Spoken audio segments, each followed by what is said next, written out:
Bonjour David Rocher, nous sommes au Mobile World Congress 2013 à Barcelone sur le stand Ublim. Est-ce que tu peux nous présenter la société s'il te plaît?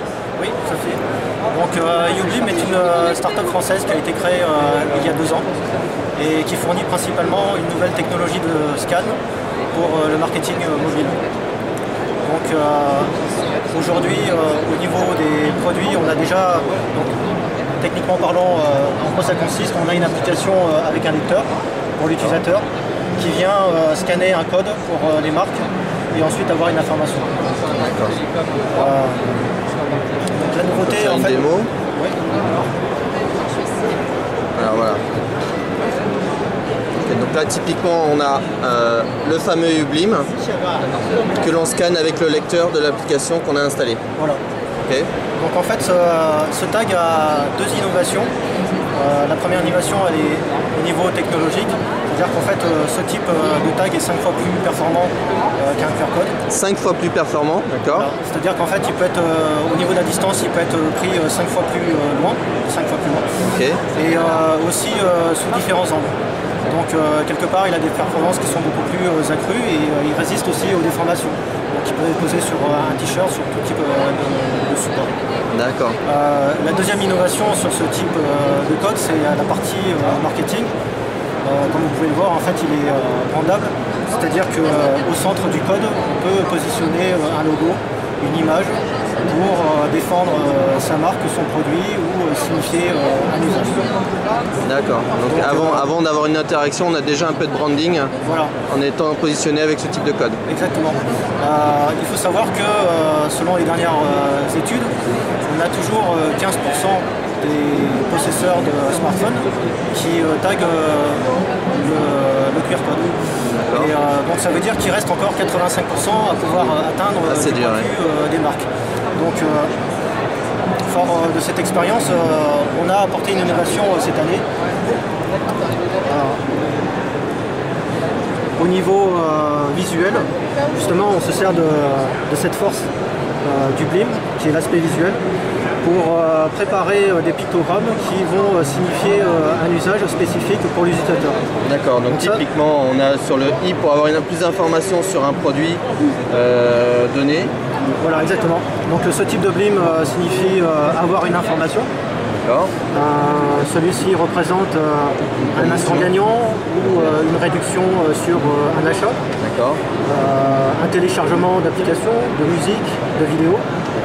Ou tout simplement la réception prise de contact d'une documentation pour un visiteur, un utilisateur, et qui permet aussi en même temps de construire un fichier client pour l'exposant.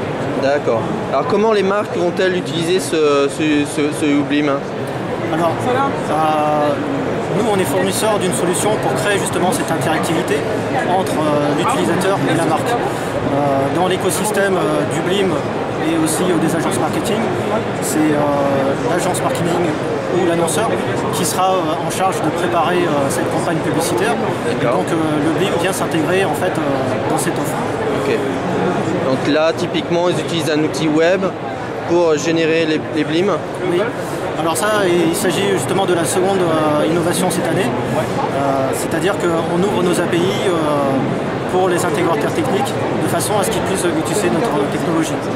Donc typiquement on a deux API qu'on ouvre. Ceux qui font par exemple des sites web ou qui font de la promotion de leurs produits seront capables et sont capables déjà dès aujourd'hui de générer des Blim sur leur propre site web en utilisant notre API à travers les web services. D'accord. La deuxième innovation technologie que l'on ouvre, c'est le SDK.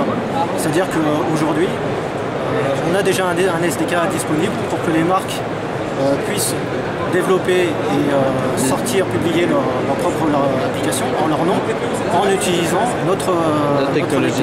D'accord. Donc ça c'est quelque chose qui est de plus en plus demandé. On a déjà des clients très importants